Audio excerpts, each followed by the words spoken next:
নমস্কার, আমি পুষ্পিতা বন্দ্যোপাধ্যায়। ধর্মীয় যাত্রার আরেকটি ব্লকে আপনাদেরকে স্বাগত জানাই। পূর্বেই 6ই জুন আমি এই ধর্মীয় যাত্রা ব্লগটি শুরু করেছিলাম। সেখানে ছিল 51 পীঠের প্রথম পীঠ মরুতীর্থ হিংলাজ। আজ সেই 51 পীঠেরই দ্বিতীয় পীঠ সম্পর্কে আমি আজকে বলবো। আপনারা শ্রবণ করুন এবং অবশ্যই আপনাদের মতামত জানাতে ভুলবেন না। অনেকে ধর্মীয় যাত্রা ব্লগটিকে সাদরে আমন্ত্রণ জানিয়েছেন। তাদেরকে আমার তরফ থেকে এবং ধর্মীয় যাত্রা ব্লগের পরিবার থেকে আন্তরিক অভিনন্দন ও শুভেচ্ছা জানাই। আজ আমরা শুনব 51 পীঠের দ্বিতীয় পীঠ সিন্ধু প্রদেশের করবীর। করবীরে ত্রিনেত্রং মে দেবী মহিষমর্দিনী ক্রোধীশ ভৈরবত্রন্ত। সিন্ধু প্রদেশের শক্কর জেলাতে করবীর। করবীরে পড়েছিল দেবীর তৃতীয় নয়ন। শর্করারে তৃতীয় চক্ষু ত্রিগুণ বৈভব মহিষমর্দিনী দেবী ক্রোধীশ ভৈরব। শর্করায় দেবীর তৃতীয় নয়ন পতিত হয়েছিল। তখনকার দেবী মহিষমর্দিনী ও ভৈরব হলেন ক্রোধীশ। বেলপাতার 3টি পত্রের মতো দেবীর 3টি চোখ। দেবী এই তৃতীয় নয়ন দিয়ে ভক্তের মন দেখেন। আমাদের মধ্যে অনেকেই এই মানস চক্ষুর অধিকারী আছেন। তারা ওই নয়ন দিয়ে মানুষের মন দেখতে পান।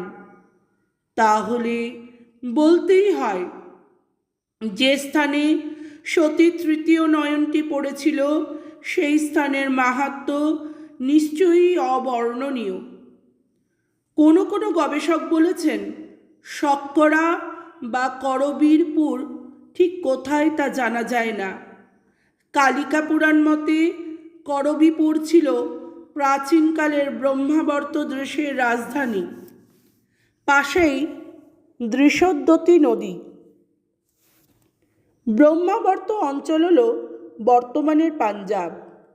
অনেকেই বলেন করবীর হল মহারাষ্ট্রের কোলাপুরে। এই কোলাপুরের কাছে পঞ্চনদীর সঙ্গমস্থলে পঞ্চসাগর নামে পরিচিত একটি মন্দির আছে।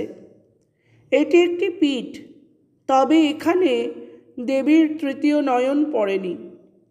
বর্তমান পাকিস্তানে সিন্ধু প্রদেশের শক্করই প্রাচীনকালের করবীর।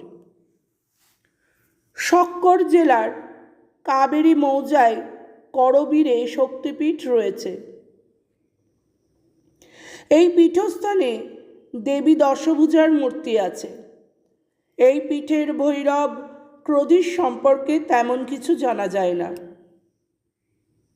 আজকে আমি এই পীঠটি সম্পর্কে যেটা বললাম তার তত্ত্বগত বিশ্লেষণ সম্পর্কে শ্রদ্ধেয়া শ্রীমতী পূর্বা সেনগুপ্ত মহাশয়া বলেছেন, 51টি পীঠস্থানের কল্পনা যে পুরাণকারী করে থাকুন, ভারতভূমির সার্বভৌম অখণ্ডতার চিন্তা তাদের মনেই প্রথম জাগ্রত হয়।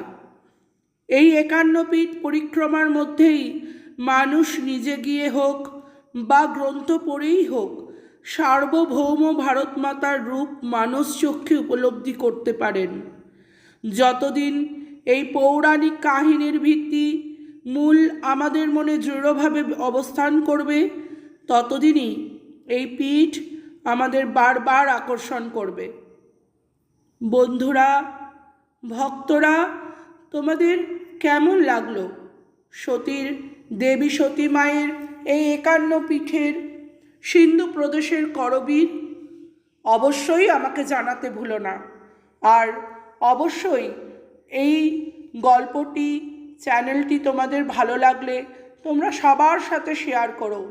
কারণ মনে রাখবে, শুধু মন্দিরে গেলে হয় না, শুধু ঈশ্বরকে ডাকলে হয় না, তার পুরাণ কথা, তার ধর্মীয় মাহাত্ম্য যত প্রচার করবে, যত শ্রবণ করবে, তত তার সঙ্গ লাভ করবে। সেটাও তোমার পূজার একটি বিশেষ অঙ্গরূপে পরিচিত। তাই তোমাদের সকলকে আমার ভালোবাসা জানিয়ে আজকে এখানেই এটা শেষ করলাম। অবশ্যই কমেন্ট বক্সে তোমরা তোমাদের মন্তব্য জানাতে ভুলো না। নমস্কার।